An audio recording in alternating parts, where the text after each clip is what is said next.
Revelation 5158. From the 24th of June 1951. Power of Intercession. Ascension through love. Free will also in the hereafter. The same applies in the kingdom of the beyond as on earth.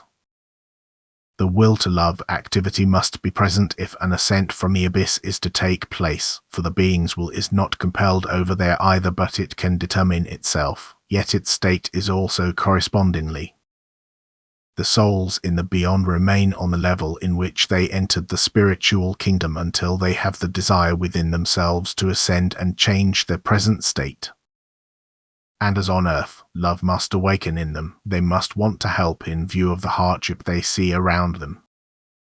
Only this will to help will give them so much strength that they can carry it out.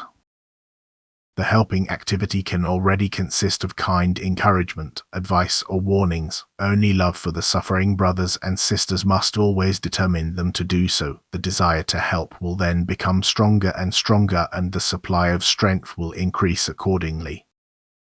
Then, however, their own condition will also become more bearable. The surroundings will appear brighter and clearer before their eyes, and the oppressive darkness will give way to a first dull, then ever more luminous light, and the souls will then strive steadfastly upwards.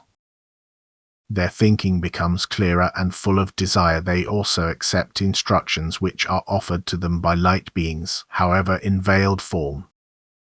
With increasing activity of love, the knowledge of these souls also increases, and now they themselves are able to hand out to the beings who still stand below them and suffer in the darkness just as those before.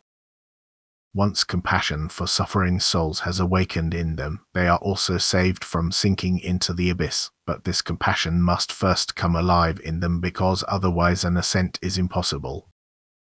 For love then also directs the will right. And in order for love to flare up in the unhappy souls, much intercession is necessary, which lets them feel the strength of love themselves and awakens counter-love in them. Only love can save the poor souls, because only a prayer sent after them in love has the effect of kindling love in them, whereas prayers without love are completely useless and only put the souls in harness, because they increase their disgust against pseudo-piety and can easily even stifle their faith in God, if they have not yet completely lost it. Everything that happens without love is without effect, on earth as well as in the spiritual kingdom. Love, however, loosens the hardest fetters. And therefore every soul's redemption in the beyond is assured if a person on earth takes pity on these souls with true love and, wanting to help, also transfers the will to help to them, for a soul cannot resist a loving intercession. It feels it as a benefit, and in this feeling it also wants to help and do good deeds. Then its ascent is assured, and it steps out of the darkness which enclosed it into the light. Amen.